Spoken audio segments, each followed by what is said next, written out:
Sejam muito bem-vindos à nossa primeira resenha aqui do Na Área. Nosso especial que vai sair aí alguns dias.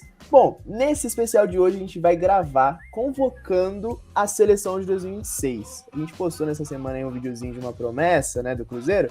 Então, a gente vai trazer alguns nomes, algumas promessas que podem pintar na convocação de 2026. E o Caio até comentou, mano, a gente convoca a seleção, só que a gente ainda não sabe muito menos o técnico. Tem alguns nomes que pintam aí na imprensa, que aparecem, né, como tendência. O que vocês acham aí? Quem que pode pintar na seleção nesse projeto aí até 2026? Cara, eu acho que, bom, o nome que eu escolheria para a seleção hoje é o Ancelotti, por inúmeros motivos, mas também por achar que é um técnico que vai aceitar, né? Porque se especula muito, o Guardiola, o Mourinho, são treinadores que não estão muito expostos atualmente a deixar seus clubes e assumir a seleção. O Mourinho, por exemplo, recusou o convite da seleção de Portugal. Então eu acho que o Ancelotti talvez toparia e é um técnico top. Eu acho que a gente tem que colocar o pezinho no chão, de ver que o Brasil não é mais aquela potência temida por todo mundo como era antigamente, e que o futebol europeu passou um pouquinho na nossa frente, e acho que o Ancelotti cairia como uma luva, não só para os jogadores atuais, mas para os futuros jogadores da seleção. Isso é muito forte, né? O Mourinho recusou a seleção de Portugal.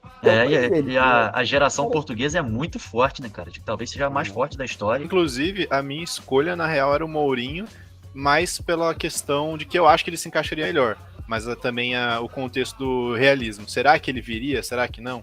Então, assim, se eu fosse escolher qualquer técnico só por escolher, né, sem levar em consideração as probabilidades dele vir realmente para o clube, eu pegaria o Mourinho. Mas, né, como tem a questão do, eu não quero sair do Roma, né, putz, tá com um projeto bacana lá, aí o Ancelotti realmente parece ser uma coisa mais viável. Bom, vou contrariar todo mundo aqui, né?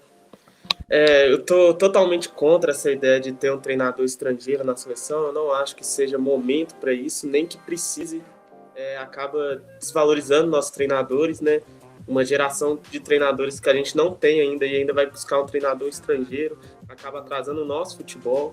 Então, por isso, eu sou muito a favor do Fernando Diniz na seleção. É bem difícil dele sair do Fluminense no momento ali, porque tá consolidado lá, a torcida do Fluminense gosta, o povo já entendeu que ele joga de uma certa forma. Mas hoje em dia, com os treinadores brasileiros que temos no mercado e com a necessidade de trazer um treinador brasileiro para a seleção, seria o Fernando Diniz. Ou então vai ter que resgatar um treinador medalhão, tipo o Cuca ou Renato Gaúcho, que aí já é um problema, porque Cuca e Renato Gaúcho talvez não sejam os mais adequados. Me dá uma vertigem aqui falar de Cuca na seleção, tá doido?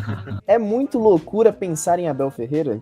Sim, é loucura completa. Nossa, não tem um mundo onde o Abel Ferreira saia do Palmeiras. Pronto. Como flamenguista, não era ótimo, né? Mas como brasileiro, não sei se eu gostaria tanto dele na seleção, não. Acho que o estilo de jogo dele não encaixa. Abel Ferreira se resolve 2 problemas de uma vez só, tá ligado? Tem a questão do futebol brasileiro perder a sua identidade, né? A partir do momento que você traz um treinador estrangeiro, a gente vai jogar da forma que ele aprendeu no lugar que ele aprendeu o futebol. O Ancelotti, inclusive, ele é muito semelhante, né? Mesmo ele sendo italiano, o jeito que ele monta os times é muito parecido com um brasileiro mais clássico, né? O estilo de jogo brasileiro é um ataque mais funcional, né? A defesa forte, mas obviamente o Brasil tem suas diferenças, né? Tem essa questão da cultura nacional do futebol, não é igual a da italiana ou da portuguesa, mas assim, eu acho que é mais pela questão da qualidade mesmo, né? Hoje o Brasil, infelizmente, está sofrendo aí com uma falta de técnicos de primeiro escalão. Eu fico nesse quesito também do técnico brasileiro por realmente faltar um nome. Para mim, o técnico brasileiro hoje, o primeiro, na minha opinião, seria o Fernando Diniz, mas se eu for pegar historicamente a carreira do Diniz e tudo mais, ele não tem uma bagagem para ser técnico de seleção. Então. Outro nome seria o Dorival, que teve um sucesso bem recente com o Flamengo, mas a mesma coisa, falta aquela bagagem, aquele histórico para ser um técnico da seleção brasileira.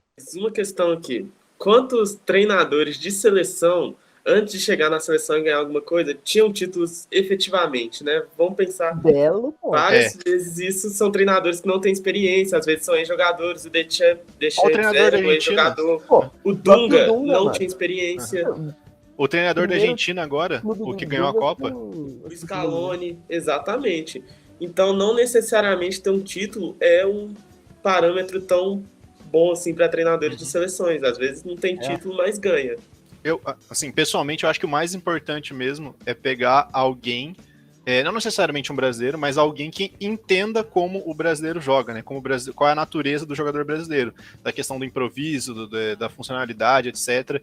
Eu acho que esse é o mais importante, né? Manter a tradição do futebol brasileiro. Pô, eu acho que assim, dentro da nossa realidade, eu gostei muito da proposta do Diniz, tá ligado? Eu acho que pra nossa seleção aqui hoje do game, eu iria de Fernando Diniz no técnico. Vocês votam em quem? Eu vou de Ancelotti, não tem jeito. Tipo assim, eu fico meio pé atrás porque a carreira do Diniz também não é aquelas coisas, né? Sempre foi problemática, até problemas extra-campo, no São Paulo, grupo de jogadores, o problema dele com o Tietchan e tudo mais.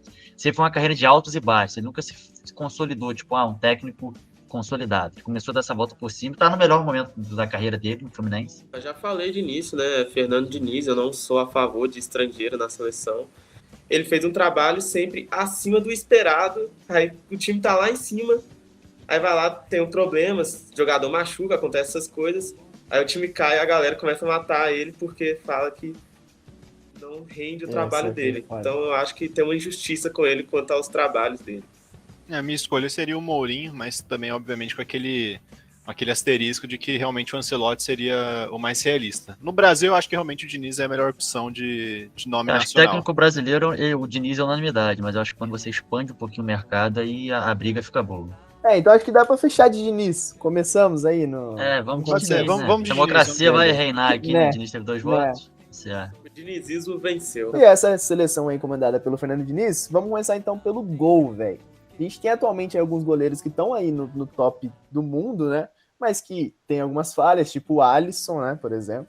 E que, pô, o Alisson vai chegar pra Copa do Mundo de 2026 aí virando pros 35 anos, né? Então, é hora de renovar aí no gol da seleção? Eu acho que não tem necessidade ainda de pensar em renovação. Idade para a Copa do Mundo, o Alisson vai ter, o Ederson vai ter, e o Everton, se eu não me engano, também vai ter idade para ir. Até mesmo que a longevidade da carreira do goleiro é maior. A única coisa que pode acontecer é algum goleiro desses mais novos, como o Ivan, que tinha surgido na Ponte Preta, foi convocado, depois foi pro Corinthians, não teve chance. Agora, se não me engano, tá no Vasco. Esses caras crescerem, né? O Ivan pode crescer, o próprio goleiro do Botafogo, Lucas Perry, pode crescer. Então pode acontecer. O João Paulo também pode chegar num nível maior. O João Paulo, ele já tá. Ele tá com o quê? 28, 27 anos já. 27. E... Eu gosto do João Paulo. Ele chegaria, tipo assim, pra ser terceiro goleiro, tá ligado? Eu acho que essa discussão dos goleiros, ela continua ali com o Alisson e o Ederson, realmente, eu acho que eles, assim, obviamente a gente tá falando da nossa perspectiva de hoje, né, que é 2023. Pode ser que alguém esteja num mau momento em 2026, ou esteja até machucado, mas olhando por agora, parece que Alisson e Ederson vão continuar realmente nas 2 primeiras vagas ali da seleção. Ter um terceiro goleiro de muita qualidade é algo que poucas seleções conseguem ter no mundo, né? E o Brasil é uma delas. Eu acho que vai ser repetido das 2 últimas Copas de momento do goleiro, né? A gente tem alguns bons jovens goleiros, só dando mais um exemplo aqui, o Bento do Atlético Paranaense, eu acho um goleiro muito bom. Minha escolha, inclusive, seria a minha escolha. Tem só 23 anos, né? É o que eu levaria.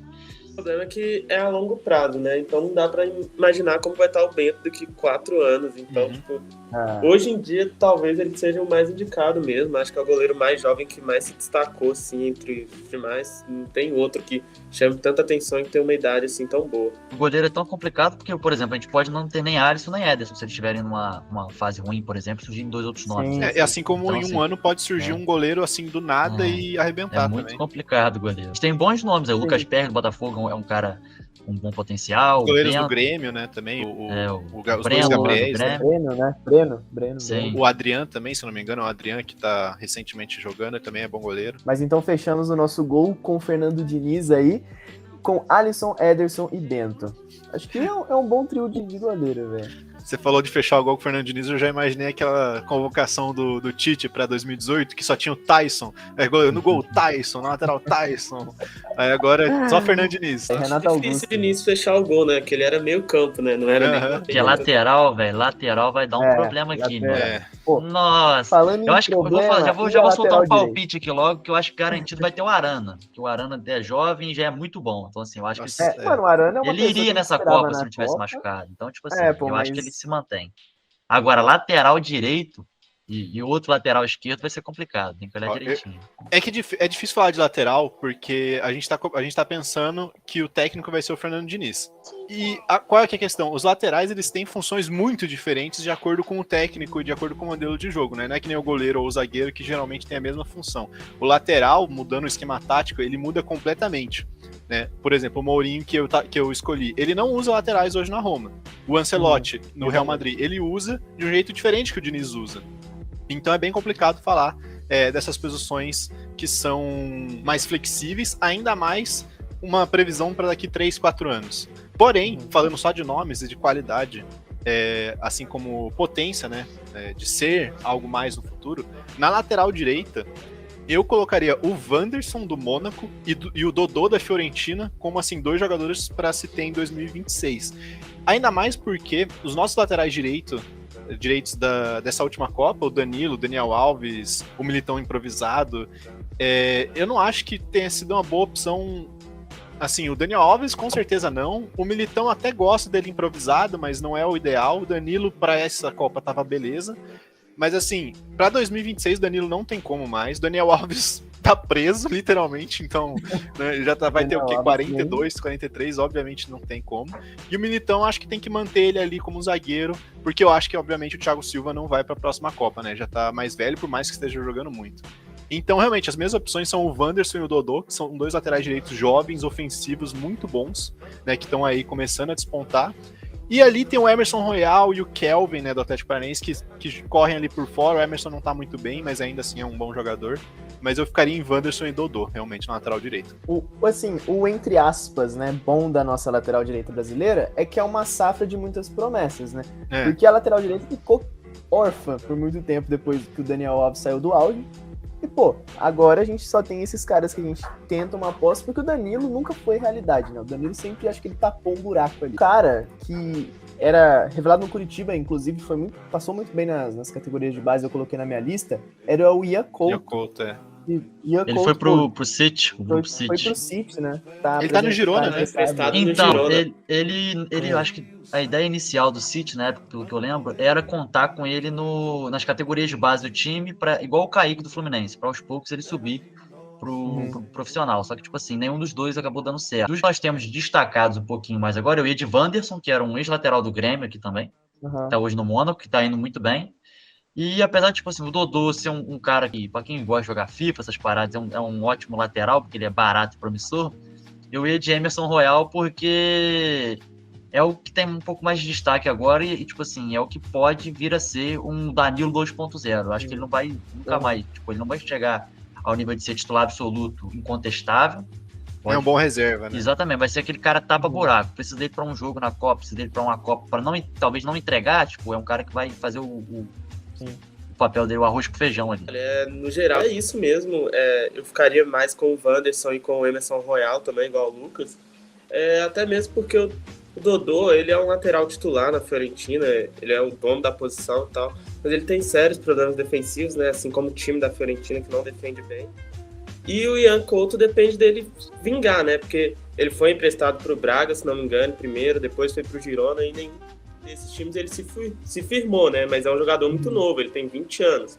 A qualquer momento ele pode se firmar em algum clube aí e de repente virar a melhor opção, né? O Ian Couto, ele tem muito cara de um jogador que ainda vai voltar pro Brasil enquanto jovem, vai se destacar e vai conseguir uma segunda chance na Europa. Porque ele era um jogador que se destacava muito na categoria de base, né? Então, eles são muito jovens, né, cara? Ele saiu pra categoria de base. Né? Sim, saiu pra categoria de base. Mãe. E pra nossa lateral esquerda, o Guilherme comentou com o Arana, que pra mim eu acho que assim, é um cara que tem tudo pra explodir. Jogava bem com o Tite, eu acho que a gente aqui nessa teoria, né, nessa filosofia do Diniz, se encaixaria muito bem. Só que a gente teria que encontrar um companheiro pra ele, ou um reserva, né? E aí, o outro lateral que eu escolheria é o Caio Henrique, também do Mônaco, né, assim como o Wanderson, pelos mesmos motivos. Ele é muito jovem, o Caio Henrique tem 25 anos agora, vai estar com 28 na próxima Copa. E tinha gente que pedia já até o Caio Henrique nessa convocação para a Copa de 2022, porque ele está muito bem no Mônaco. Ele é um cara que o Guilherme comentou daqui, jogadores que vêm para o Brasil para depois voltar para a Europa, né, como o Ian poderia ser. O Caio Henrique é um exemplo clássico disso daí. Foi muito bem no Fluminense quando veio para cá. foi pro Mônaco, conseguiu se firmar e é lateral titular lá. Então, assim, eu acho que é um jogador que vai começar a aparecer nas próximas convocações, pelo menos para observação do próximo treinador. O Ramon vai convocar nessa sexta agora, não sei se ele pode aparecer, que é técnico interino, mas é um jogador muito interessante e ele se encaixa no mesmo quadro da Arana porque ele é jovem, ele é bom e, assim, é um cara muito interessante. E eu separei aqui uns 3 nomes de jogadores que são jovens ainda e que podem estar em 2026, né? Não diria que seriam surpresas, mas não são os primeiros nomes a se pensar, que é o Abner, do Betis, né? Ele que joga na lateral esquerda, e acho que ele também joga na lateral direita, ele consegue jogar nas duas posições. Ele é um jogador muito novo e muito bom também. O Mauro Júnior, do PSV, que ele é bem mais ofensivo, ele pode jogar até mesmo de ponta. E o Carlos Augusto, ex-Corinthians, que tá no Monza, que tá jogando bem lá. Então, assim, tem bastante nome, não nível mundial, mas várias promessas também lá na lateral esquerda. Salve sobre o Carlos Augusto é que, no caso, ele não tem jogado como lateral esquerdo mais, faz algum tempo, ele joga como zagueiro. É igual o Rubens, né? O Rubens, ele surgiu como lateral esquerdo do Atlético Mineiro, muito bem, inclusive, e hoje ele virou um meio ofensivo, né? Bom, temos que fechar em um aí. Caio Henrique, vamos ficar com o Caio Henrique? Caio Henrique Arana? Arana e Caio Henrique, eu acho que vai ser. E os nossos 4 zagueirinhos? Zagueiro eu acho mais fácil. Zagueiro tem muita opção, né, velho? Zagueiro tem muita opção. E talvez isso seja uma dor de cabeça, né, pro futuro técnico. Eu acho que o Marquinhos boa, né? chega como unanimidade, tá ligado? Ele vai chegar. O Marquinhos acho que o Marquinhos é garantido. Eu acho que ele chega como capitão, inclusive, talvez. Sucessor do Thiago Silva nessa zaga no Brasil na Copa. Vamos deixar já pra agilizar um pouco o Marquinhos e o Militão. É isso que eu ia falar, eu acho que o Marquinhos e o Militão se Marquinhos mantêm. Eu acho que os dois vão acabar garantindo um lugar na Copa. Bremer não? Bremer que... Cara, pra mim o Bremer é a terceira opção, assim. Dos nomes que eu coloquei, obviamente Marquinhos e Militão garantidos, vários outros nomes, nossa senhora, Gabriel do Arsenal, o Bremer da Juventus, o Tuta do Eintracht Frankfurt, o Igor da Fiorentina, que eu comentei mais cedo. Tem muito nome de zagueiro bom no Brasil. É o Ibanez da Roma. O Ibanez da Roma, o Morato do Benfica, o Diego Carlos, que machucou agora no Aston Villa, mas que também pode chegar no futuro forte, né? O zagueiro também tem uma longevidade um pouco maior. Então, assim, tem muito nome legal para zagueiro, né? Tem jogadores muito jovens, o Kaique, que tá no Almeria, que era ex-Santos, né? O João Vitor, ex-Corinthians, que agora tá no Nantes. Então, assim, tem vários jogadores bons, né? Depende muito de como eles vão chegar, obviamente, em 2026, como vai ser a evolução deles. Mas, assim, pegando hoje, assim, eu não consigo ver um mundo onde não tenha Marquinhos, Éder Militão e Bremer. A quarta opção para mim seria o Gabriel Magalhães do Arsenal, pelo que eu vejo hoje. Mas, assim, muitos jogadores podem estar aí também. Pô, fácil. O próprio Nino do Fluminense, Lucas Veríssimo que saiu. Sim. Eu acho que, pra mim, Lucas Veríssimo vinha muito forte pra Copa de 2022 já. Só que pela lesão no joelho, né, que ele ficou séculos sem jogar no Benfica. Com um ano, eu acho, sem jogar, né? Quase um ano. E eu acho que, pô, o Veríssimo vai ali com uns 30 e poucos anos. Se continuar a boa fase, se continuar constante, eu acho um bom nome também. Mas eu acredito que outros passarão na frente, porque hoje o Brasil tá muito bem servido de zagueiro, principalmente zagueiro jovem, né? Como a gente comentou do Bremer, que eu acho que também vai ser uma figurinha carimbada em 2026, também pelo fato dele ter ido pra 2022, né? Então acho que já tem ali um passo a mais que os outros, né? Pô, Marquinhos, Militão, Bremer... E Gabriel, né? Acho que a gente fecha nesses 4. Vamos pro meio campo, então. Nossa, vocês querem dividir? meio campo. meio campo, vou ficar meia hora aqui só pro meio campo. Pô, então pro nosso meio campo, começando ali na volância, velho, a gente tá muito bem servido de nomes. Eu acho que Casemiro, de um jeito ou de outro, vai chegar pra Copa de 26 cheio, tipo, não tem como. Eu acho que o Casemiro, o Fabinho e o Bruno Guimarães, cara. Eu coloco esses 3 aí já carimbados. O Fabinho eu não sei como que ele vai estar em 2026, mas assim, ele não é velho, não. O Casemiro se eu não me engano, é um ano mais velho. O Fabinho tá com 29 anos. Então. Eu gosto do Fabinho chegar porque com 33. Bruno Guimarães, inclusive, pra essa Copa já tinha que ter sido titular, né? Alô, Tite, né? Mas enfim. Não, já foi, já passou. O jogo que o Bruno Guimarães jogou, ele deu ele jogou mal. Contra Camarões, ele entregou pra defesa e entregou no ataque. Ele perdeu um gol feito lá dentro da pequena área. Então, mas acontece, ele assim, é um grande jogador. Pra mim, é o sucessor da volância, tipo assim, ele é um cara garantido como sucessor na volância da seleção brasileira. Mano, eu acho que ele chega em eu acho que ele chega estrela, como titular. O Bruno Guimarães tem tudo pra... Ele é o grande nome do Newcastle, inclusive, né? O Newcastle que tá agora tentando virar um time aí bem presente aí no Big Six, né? No top 6 aí da Premier League, o Bruno Guimarães junto com o Trippier ali no Newcastle, são os dois principais nomes, né? Sem o Bruno Guimarães, o Newcastle é um time completamente diferente. Falando em Newcastle, já vou fazer uma observaçãozinha aqui de um cara que até na Inglaterra estão achando estranho que o Fred era convocado e ele não, que é o Joelinton, que o técnico do Newcastle muito bom. Reinventou ele, era centroavante, virou volante, meio-campista, e é muito bom jogador esse cara. Eu não vou cravar ele na Copa, porque ele tá tendo a ascensão dele agora. Mas é um nome que pode sim brigar por vaga. E hoje ele é tipo um faz tudo, né? Ele faz a volância, ele faz ali o meio campo central, ele faz meio ofensivo, ele faz centroavante, ele faz segundo atacante, ele faz tudo. Eu cravaria o Joelinton mais pela polivalência dele, né? A gente falou do Fabinho, mas eu não cravaria o Fabinho, porque eu acho que essa terceira vaga de volante aí, ela tá disputada tanto pelo Joelinton que a gente comentou aqui, mas a gente tem nome quando Danilo, né, que tava no Palmeiras, André do Fluminense, a gente tem, o João Gomes do Wolverhampton.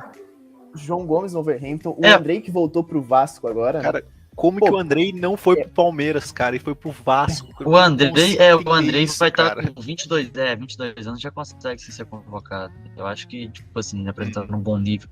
E só lembrando que o Andrei só voltou porque ele não conseguiu visto, né? Porque o Chelsea queria ele para usar pra temporada regular. Então, assim, não é aqueles caras que o time grande contrata e empresta. Pensando bem aqui, até pela idade do Fabinho, eu acho que eu fui meio precipitado mesmo em cravar o Fabinho. Eu cravo o Casemiro, porque o Casemiro, tipo assim, acho que talvez seja o melhor volante do século.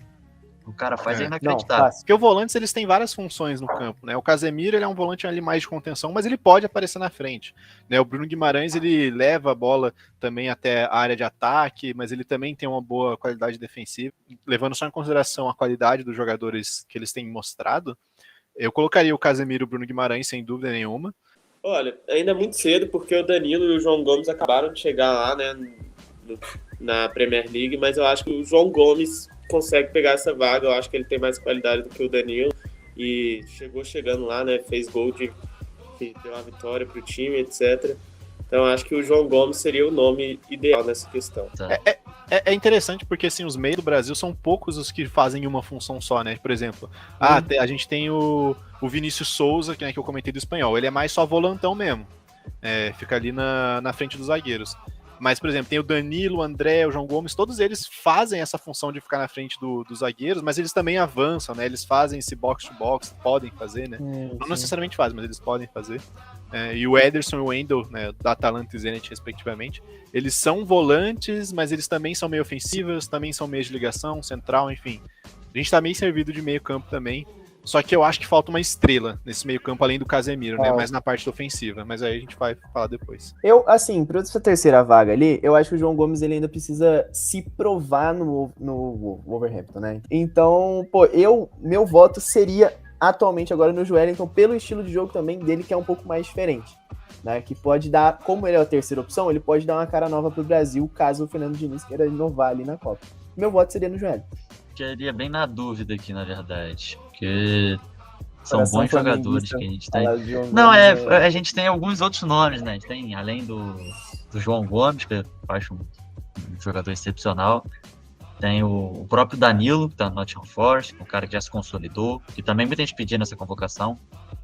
O Andrei, que vocês falaram, mas o Andrei é muito mais uma promessa, né, do que hoje, tipo, um jogador que já tá experimentado. Mas eu acho que eu vou de Joelinton pelo que ele já tá mostrando e por, o Guilherme falou, ser um jogador polivalente. Eu acho que também ele tem uma questão favorável, que é o físico. Ele sempre foi um jogador, um cara usado como centroavante. Ele era centroavante, tá no próprio Newcastle. Sim. Então ele é um cara muito forte, ele é um cara muito, muito rápido. Ele é um cara que pode arrastar um zagueiro e tudo mais, então eu fico com o Joelinton.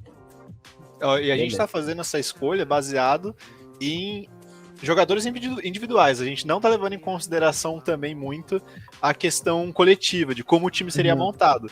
Por exemplo, se a gente fosse levar Casemiro, Bruno Guimarães e Joelinton, se, por exemplo, o Casemiro machucasse, não ia ter um jogador que fizesse a mesma função, tipo, com a mesma qualidade. O Joelinton até pode fazer, né, o Bruno Guimarães pode fazer, mas eles têm características diferentes. Então a gente tá levando mais em consideração a qualidade individual, né, e obviamente também a polivalência, do que necessariamente uma coisa coerente com o modelo de jogo que seria estruturado.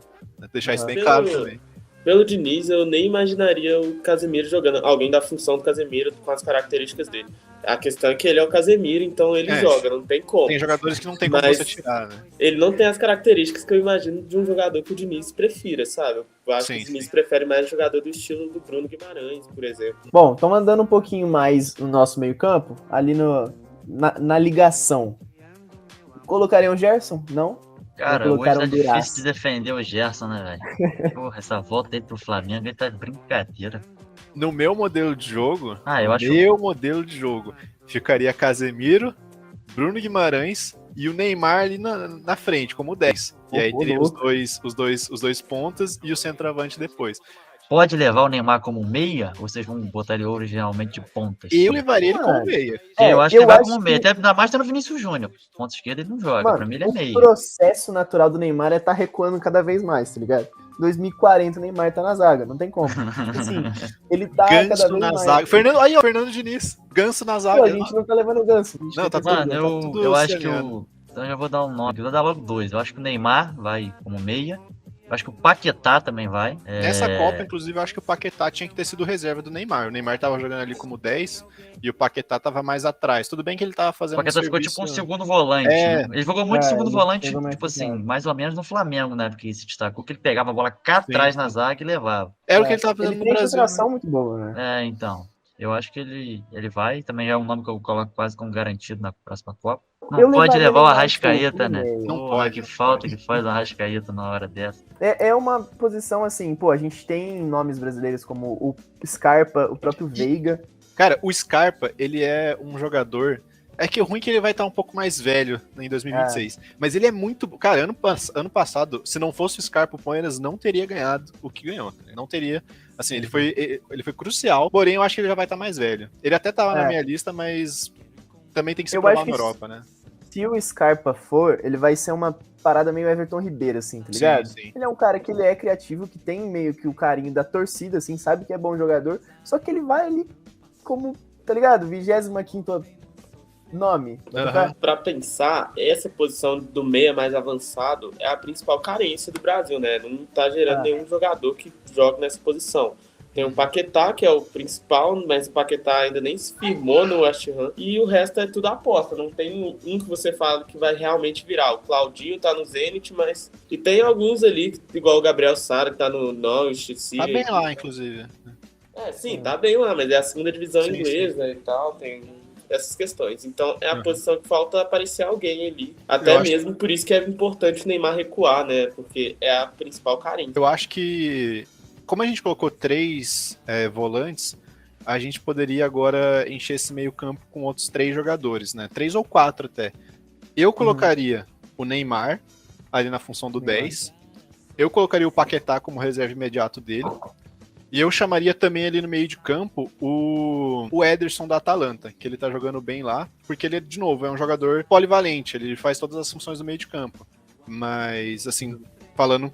Acho que por todo mundo, todo mundo coloca o Neymar e o Paquetá ali no meio de campo como certo que vai estar, né? Talvez a gente pode colocar o Scarpa naquela lógica de ser ali o Scarpa até mesmo o Veiga, né? Como nessa ali, lógica, eu iria de Veiga, tá? Eu colocaria o Veiga. Eu também sou mais o Veiga que o Scarpa.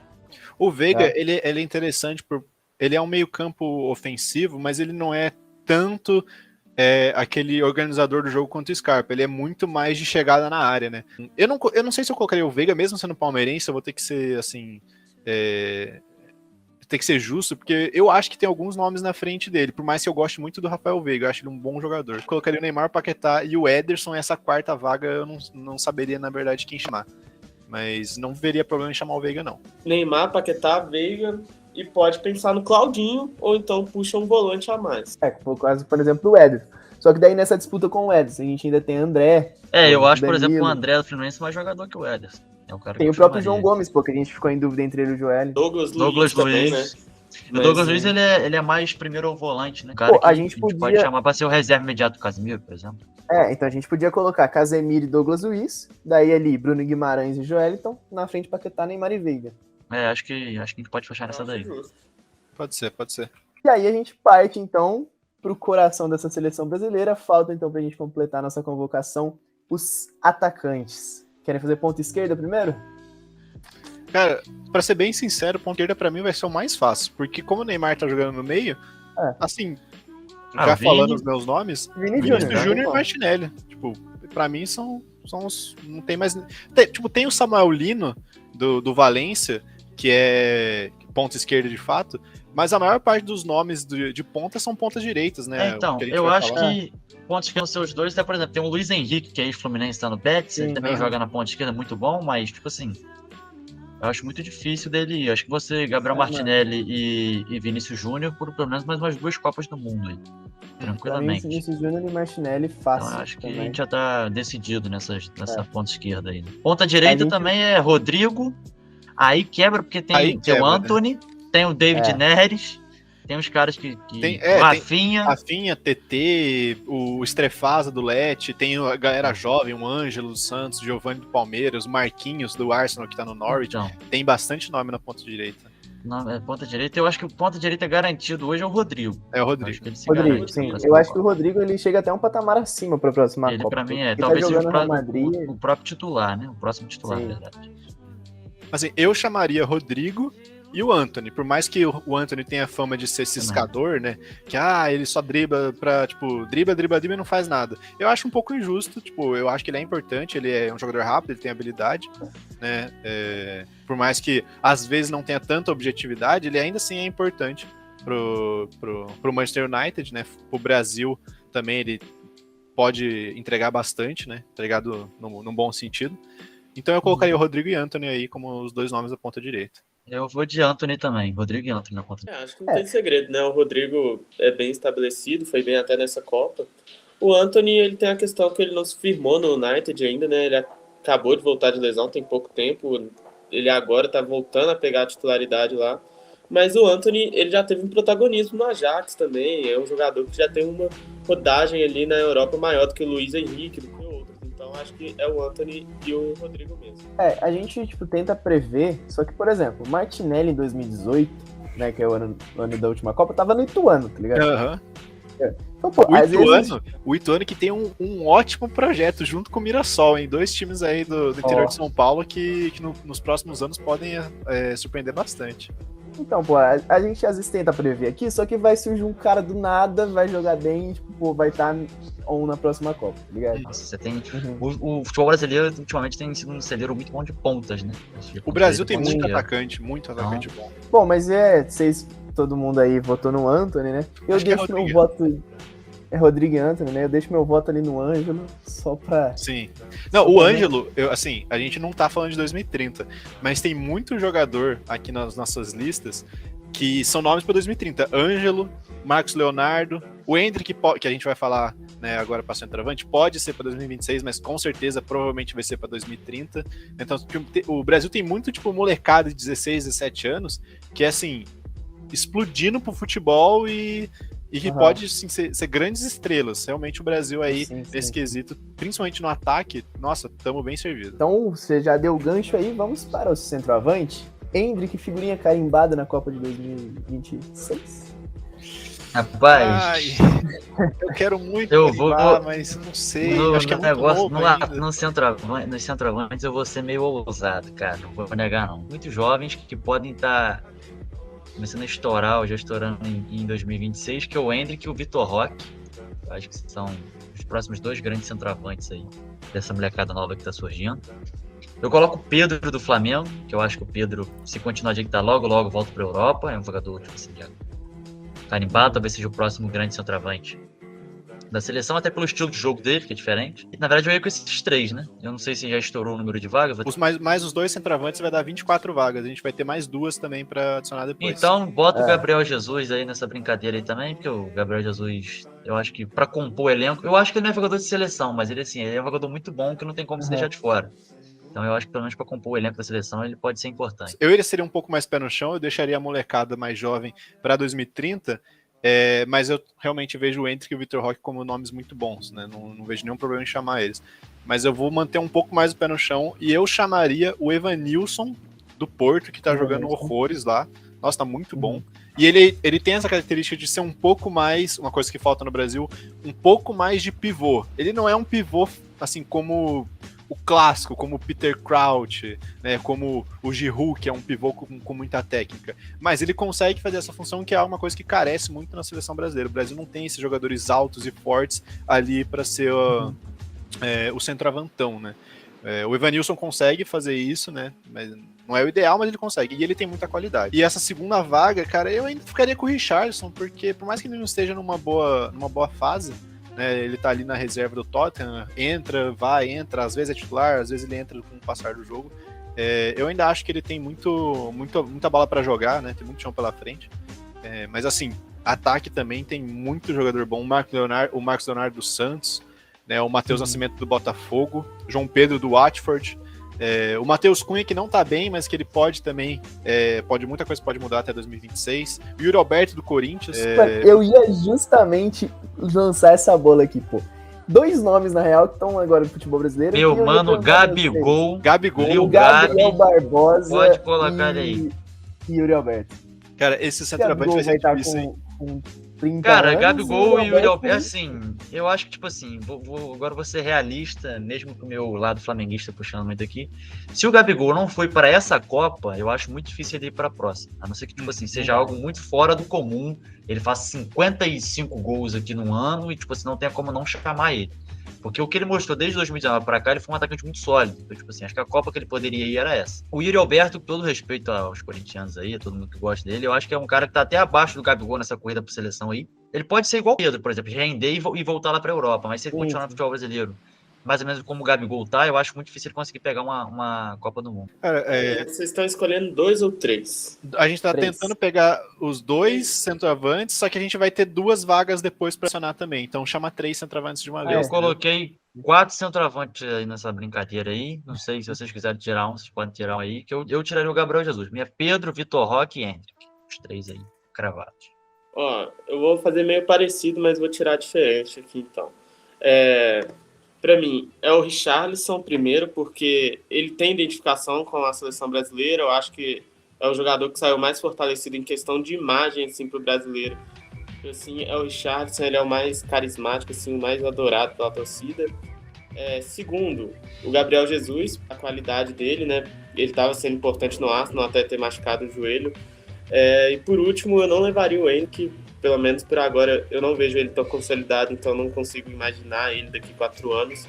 E sim o Vitor Roque, que foi mais importante para o Atlético Paranaense, fez gols em jogo de Libertadores. Então eu acho que o Vitor Roque, por enquanto, ele tem maior teto e maior comprovação do que pode fazer do que o Hendrick. Das minhas 3 opções de centroavante, eu ficaria com o Richarlison, o Gabriel Jesus e o Evanilson. Por mais que eu goste muito dos nomes jovens aí, né, novamente, Marcos Leonardo, né, o Hendrick, o Matheus Nascimento do Botafogo, eu ficaria com esses 3 nomes, né? Richarlison, Gabriel Jesus e o Evanilson. Levando em conta todos os argumentos assim, eu fecharia a minha seleção, né? Em Pedro, Hendrick e Vitor Roque. Igual do Romano, né? Pedro, Hendrick e Vitor Roque. Porque eu acho que, assim, são opções que acho que pra 2026 vão chegar mais inteiras, tá ligado? E eu acho que também vão ser, como por exemplo, o Caio falou da identificação do Richarlison com a seleção brasileira, eu acho que tem tudo pra rolar essa identificação também. Acho que o Hendrick vai ser uma figura dentro do Brasil que vai ter muita identificação com a torcida, muita identificação com, tipo, pelo futebol que ele joga, pelo tempo que ele surgiu assim, né, na mídia. Eu acho que ele tem tudo pra ser esse jogador assim, sabe? E eu não acho que queime etapas ele chegar na seleção logo em 2026. Eu acho que, ele se destacou na seleção sub-20, subiu na seleção sub-20, desculpa, nas etapas sub-20, se destacou todas as etapas de base, vem aí, né, por mais que não concretizando em gol, se destacando em posicionamento e entrega dentro do jogo do Palmeiras. O Hendrick é muito importante pro Palmeiras, mesmo não fazendo gol. Ele demonstra muita habilidade e uma coisa muito bizarra para um garoto de 16 anos, ele é muito forte. E ele tem realmente essa questão do posicionamento muito bem trabalhado. O Abel Ferreira é um bom técnico, então ele consegue ali levar o Hendrick para fazer o que ele tem que fazer. Tá faltando um golzinho, mas assim, isso com o tempo vem. Só 2 coisinhas em relação ao Hendrick. O Hendrick ainda vai cair muito pelo menos na fala do brasileiro, porque ainda vai ficar 2 anos aqui. Então, assim, obrigatoriamente, se ele completar os 18, ele vai ser importante, vai ser utilizado no Palmeiras. E se ele conseguir ir bem, por exemplo, o Gabriel Jesus saiu daqui bem, já é tipo um grande passo pro brasileiro ter essa identificação com ele.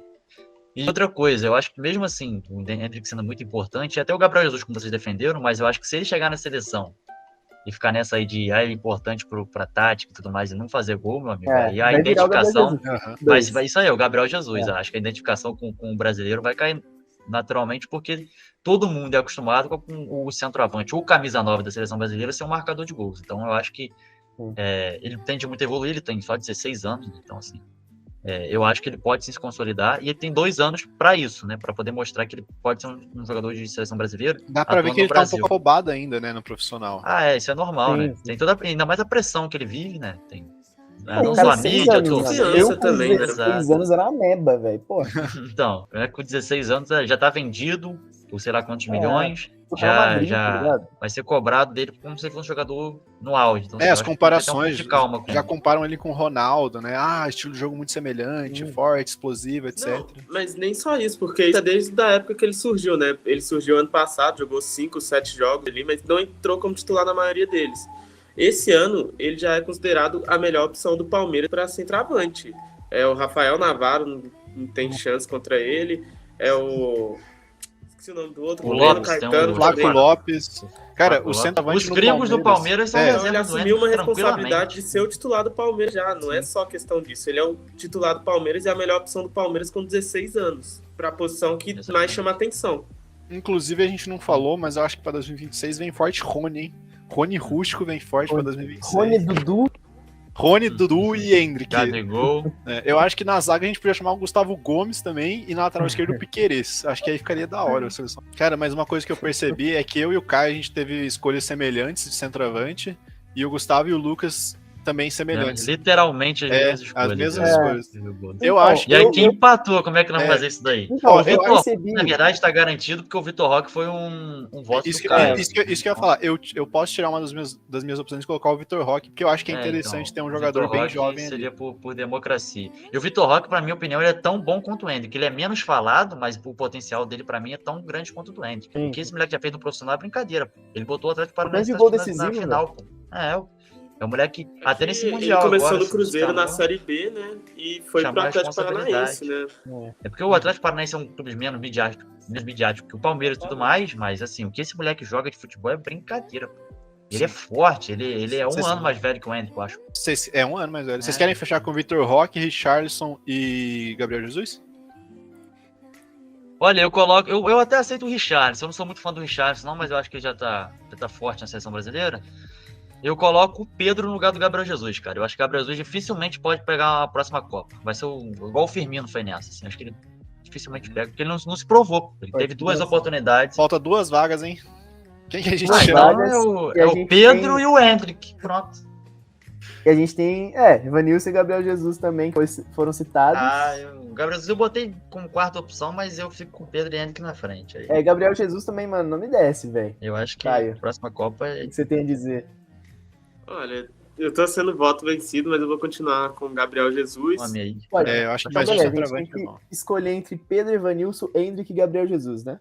Eu colocaria no Pedro, mano. Eu vou no Pedro, eu colocaria o Pedro. É só um? Eu vou de Jesus, se for só um, eu vou de Jesus também. Acho que vou de Vamos chamar Pedro Jesus, então? Vamos chamar o Pedro Jesus? Coloca os 4 aí, até porque o Gabriel pode jogar nas pontas. Pode jogar. Jogou na carreira dele, então. Então fechou. Endrick de fora da Copa de 2026. Então vamos rever a nossa escalação aí, final, nossa convocação. De técnico, Fernando Diniz vai comandar essa seleção brasileira de 2026 na Copa do Canadá, no Brasil. Dinizismo comandará a seleção. No gol, 3 goleiros, Alisson, Ederson e Bento, né, atualmente no Atlético Paranaense. Os defensores, laterais direitos, Wanderson e Emerson Royal. Laterais esquerdos, Arana e Caio Henrique. E a zaga composta por Marquinhos, Militão, Bremer e Gabriel Magalhães.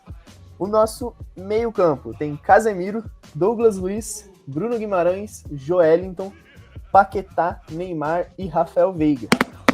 E já no nosso ataque, a gente vai com Vinícius Júnior, Martinelli, Rodrigo, Antony, Vitor Roque, Richarlison, Pedro e Gabriel Jesus. É uma ótima seleção. Uma seleção boa, na mão do Diniz. E aí, cabe ao tempo, voltaremos em 2026, rever esse vídeo, rever essa lista. Nossa nos cobrar Senhora. de como assim cometemos esse crime. Vai aparecer o Marcelinho da esquina aí, jogando muito no meio campo, que a gente não sabia nem da existência. Por último, também é legal pensar que a gente fez essa lista muito atual, né? De como os caras estão jogando agora, de como esses jogadores estão agora. E como vai sair a lista nessa sexta-feira, já saiu, né, na verdade, né? O vídeo vai sair depois. Pode ser que alguns jogadores que a gente falou aqui já estão nessa lista, né? O próprio Caio Henrique, Wanderson, alguns desses jogadores já podem estar aí, né? Então é isso, rapaziada. Espero que vocês tenham gostado. Não esqueçam, como o Romano disse, de seguir o Na Área em todas as redes sociais. Programa.naárea no Instagram e nas demais na área _UFC. E aí a gente vai trazer mais conteúdos como esse se vocês gostarem, beleza? E também é importante falar que a partir do mês que vem, lá pro final de março, o programa na rádio volta também. Então toda segunda e quinta-feira vamos estar na rádio, ao vivo, falando as mesmas coisas aqui. Isso não é...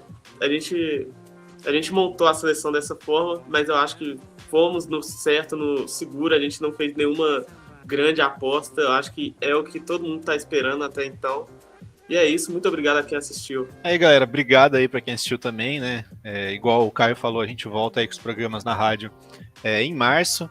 E não esquece também de dar o feedback de vocês nas nossas redes sociais, o que vocês gostariam de ver, né? O que a gente postou que foi legal, né? O que tá faltando. Então dá esse feedback aí também pra gente cada vez mais entregar um conteúdo bacana para vocês. Valeu! É isso, gente. Muito obrigado. Valeu, até mais.